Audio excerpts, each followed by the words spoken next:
My sister-in-law's obsession with her brother transformed our lives into a psychological battlefield. What began as subtle manipulation evolved into a calculated attempt on my life. This is my story of survival, betrayal, and the unexpected strength found in the aftermath of trauma. Sometimes the most dangerous monster is not some stranger hiding in the shadows, but a smiling face at family dinners.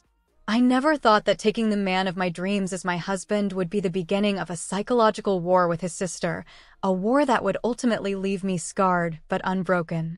In hindsight, I can see the warning signs I overlooked, blinking like faraway lighthouses I assumed were welcoming beacons. I met Robert at a charity gala, downtown Boston. It was my friend Melissa who dragged me there, saying I needed to network, following my promotion at the architectural firm. I was sipping a glass of champagne by the Impressionist paintings when he approached and commented on my obvious lack of interest in small talk. His candor was refreshing. For the balance of the evening, I completely forgot about networking and found myself getting lost in conversations for hours on topics ranging from city planning to our mutual interest in preserving history. So 3 weeks and 5 dates later, Robert talked for the first time about his sister Caroline. The way he referred to her, with what seemed like affection mixed with something like apology, should have been my first clue. "She's been through a lot," he said as we strolled along the Charles River. "Our mother passed away when we were children. Caroline was only 11. She sort of stepped into being the woman of the house. She's always been protective. I met Caroline at their father's Thanksgiving dinner. She smiled at me, a tight smile that didn't reach her eyes, although her words were perfectly polite. At dinner, she recounted the details of family holidays past, stories I played no role in. She touched Robert's arm often, finished his sentences, chuckled at inside jokes. She seemed friendly right enough, but oddly possessive, like a child loath to share a favorite toy. The shift was gradual. Caroline started looking up Robert's social media more frequently and commenting on our relationship photos as soon as we posted. She'd call during our dates with faux emergencies. "Robert, I'm stranded," or "I think someone's trying to break into my apartment," only to find everything was fine when we got there. Caroline's maneuvers became more apparent after 6 months of dating. She invited Robert's college girlfriend to his birthday dinner without his knowledge. She'd email me links to articles about red flags in a relationship, saying she was just looking out for her brother. When Robert wasn't present, she'd talk about women he'd dated before me, mentioning their characteristics I apparently didn't possess. Robert saw her behavior but shrugged it off. "She's just overprotective," he would say. "She'll come around." But Caroline did not change her mind. Instead, she opened a private social media account to stalk me. I learned this when a mutual friend told me someone posing as a college acquaintance had asked her odd questions about my past relationships. That shattered Caroline's facade entirely, and when Robert proposed on our 1-year anniversary, Caroline hit a new low. She stormed out of the celebration dinner before they got to dessert, slamming the door behind her. She called Robert crying later that night, saying I was taking advantage of him and that she had proof I was cheating on him. The proof turned out to be manipulated screenshots of conversations that never occurred. Eventually, I even approached Caroline directly, asking if we could grab coffee and clear the air. My effort at making amends blew up spectacularly. She accused me of wanting to erase her from Robert's life and told me I didn't understand their special bond. When I casually pointed out that her attachment to her brother appeared unhealthy, she threw her coffee at the wall and stormed out, leaving me to apologize to the startled barista. That night, I told Robert he had to pick. I could never marry into a family where his sister would always try to destroy our marriage. That was the most painful ultimatum I'd ever made, but I was emotionally drained. Robert agreed with relief to set boundaries with Caroline and only contact her at a minimum until she could respect our relationship. Caroline responded to these borders with nuclear force. She turned up at our apartment at midnight, banging on the door and yelling that I was brainwashing her brother. Calling the police, neighbors escorted her away. The following day, I started to get threatening emails, anonymous ones. Robert's father intervened, finally admitting that his daughter's behavior had gone too far. When we got engaged, it sent ripples through the family. James, Robert's father, called a family meeting where he confronted Caroline about her disturbing behavior. James then suggested Caroline get professional help as she sat stone-faced. "Your mother wouldn't want either of you to be unhappy," he said, his voice cracking. "This is not the way she would have wanted it for either of you." At first, Caroline rejected therapy, choosing instead to gossip about me to extended family. She told Robert's cousins I had trapped him with threats of pregnancy. She told his grandmother that I was there for the family money. Some took her word for it, making for awkward holiday conversations. As our wedding preparations progressed, so, too, did the evidence of her deception. Robert discovered a folder on her laptop filled with fake text messages I had supposedly exchanged with a fictitious lover. She had constructed an entire alternate reality in which I was the bad guy. Faced with this evidence, Caroline fell apart, saying she had only wanted to protect him. We invited Caroline to the wedding despite our strong reservations after she had agreed to go into therapy. 2 days before the ceremony, I learned that my wedding dress had been sabotaged, the seams weakened in ways that would lead to embarrassing failures during the ceremony. Security footage from the boutique showed Caroline going in under the guise of putting on a surprise embellishment. The boutique staff had no reason to suspect anything malicious, and we swapped the dress out without her knowing. Caroline arrived on our wedding day dressed head to toe in black, the colors of a widow at a funeral.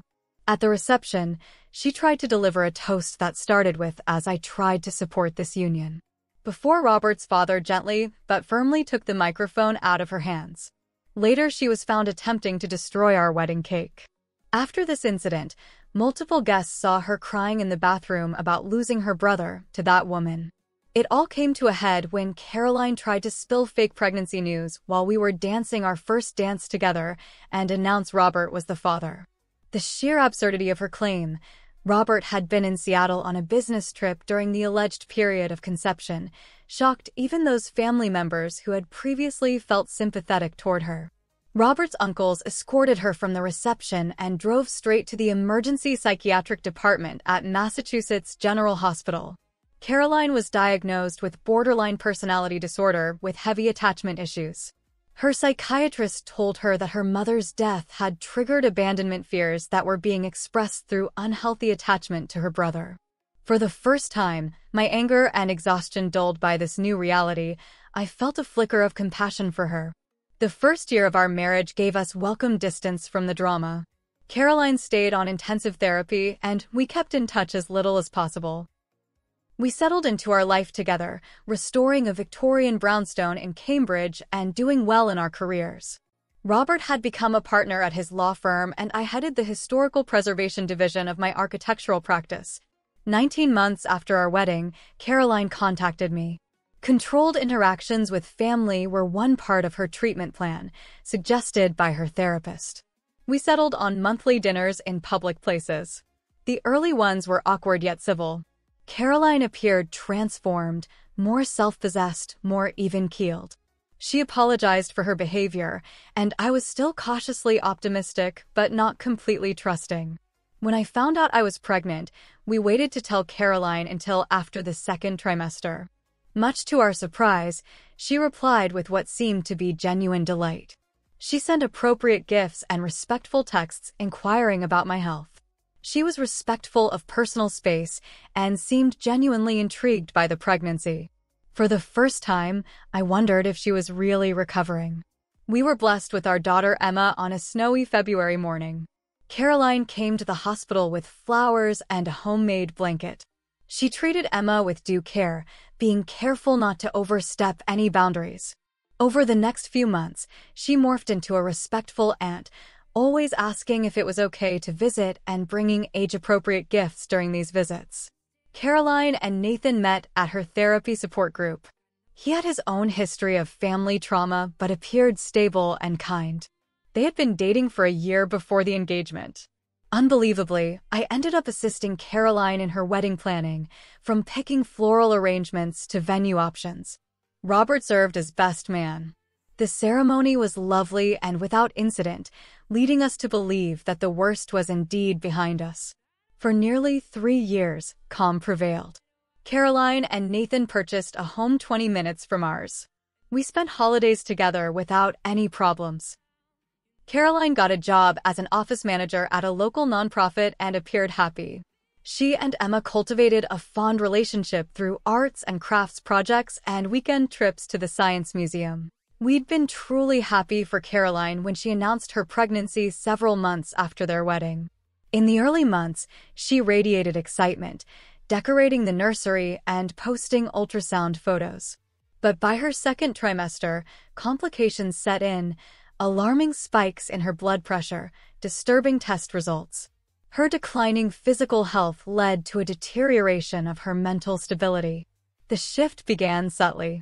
Caroline began saying Emma had delivered nothing but good luck to our family, whereas her pregnancy was cursed with problems. She asked why I'd had such an easy pregnancy when hers had been so hard.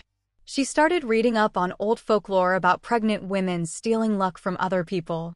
When Caroline was 6 months pregnant, she experienced a terrifying bout of preeclampsia that required hospitalization. From her hospital bed, she charged me with making her sick through negative energy and jealousy. Nathan reached out to us, concerned by her fast decline and her refusal to follow medical advice. Her doctors found that she had been disobeying them and had stopped taking her psychiatric medications, which had led to a serious relapse. Back home on bed rest, Caroline wouldn't let me visit her, but made sure Robert came every day. On these visits, she would recall their childhood days and make plans for her baby that all but excluded me. Nathan revealed that she had begun writing a diary of paranoid thoughts about my interference in her life. Caroline had a miscarriage at 28 weeks. The loss devastated her, plunging her into a dangerously downward mental spiral. She openly blamed me, telling family members I wished harm on her baby. Nathan attempted to calm her, but her hallucinations got worse.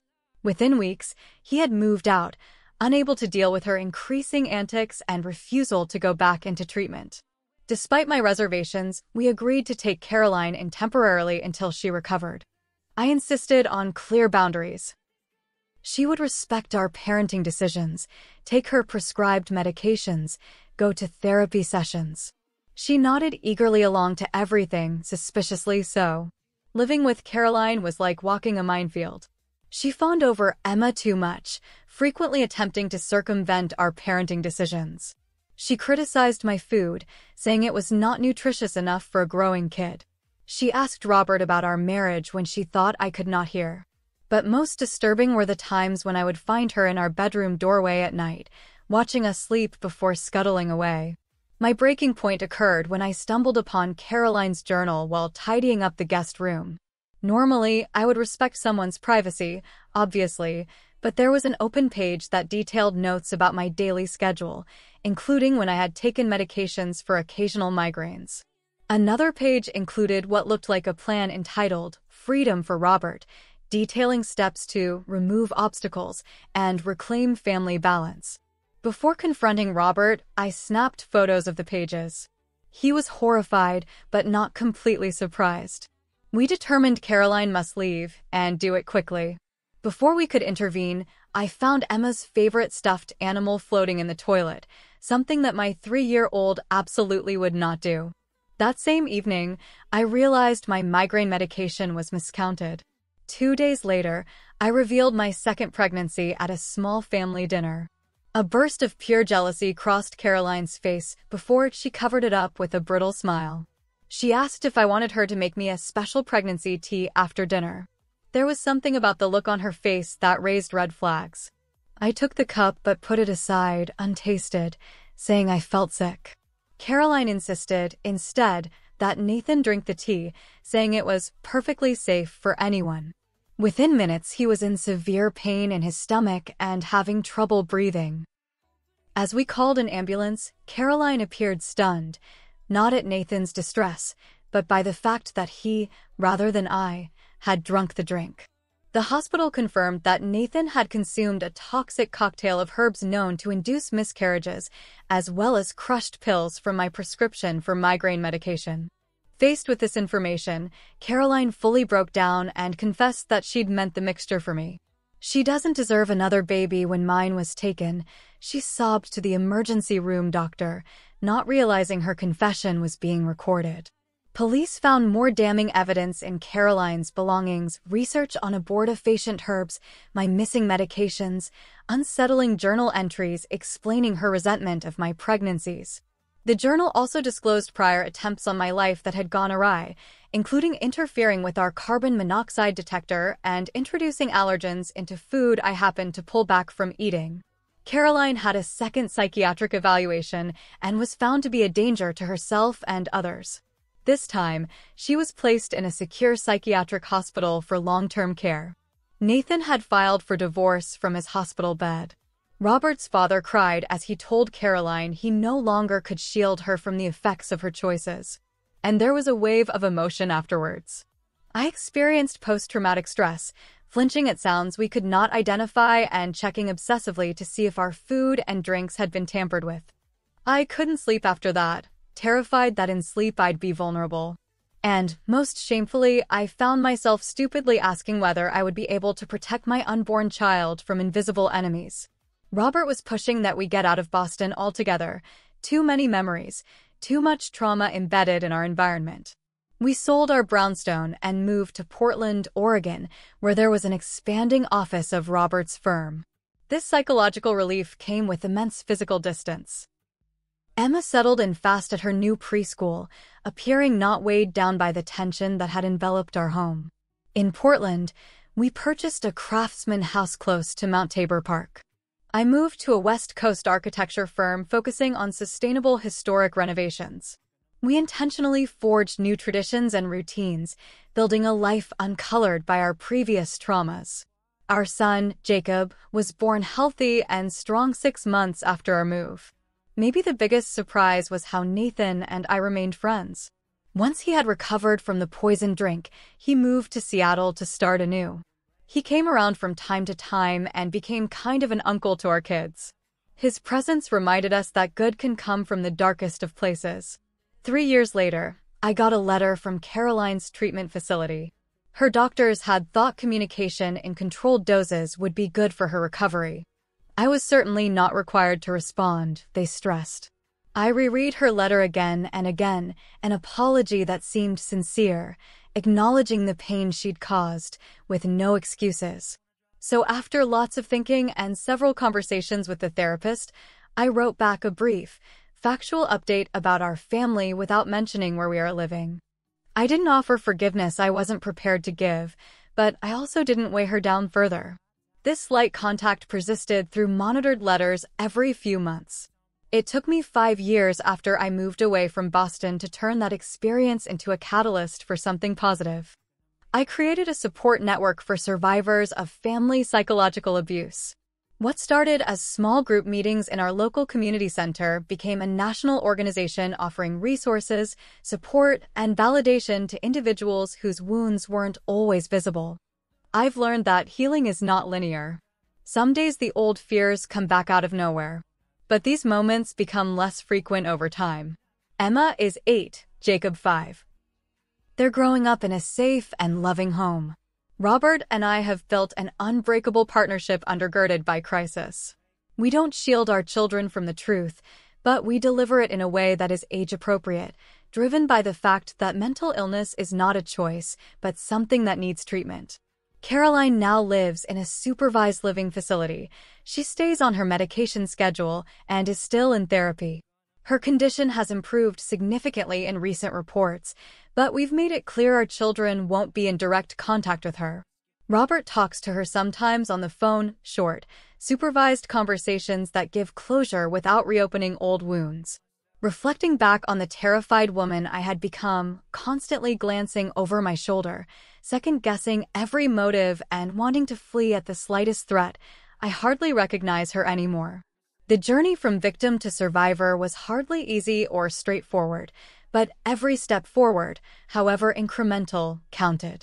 All I had to do was take back my sense of safety, my trust in others, and, most importantly, my power to write my own story. Our family isn't perfect. We bear scars that outsiders don't see. But we have learned that which is broken, when repaired with care, can become stronger at the breaks. What Caroline sought to destroy, she unwittingly emboldened. In trying to break our chains, she made us remake them stronger, more deliberate, and finally more real than ever. Sometimes, while watching my children play in our backyard garden, sunlight falling through the maple leaves onto their faces, I feel a deep and overwhelming gratitude I can't quite explain. We withstood a storm that would have broken us. We did not come out unscathed, we didn't come out the same, but we came out undefeated, a family shaped not by the trauma we lived through, but by the love that helped us endure it.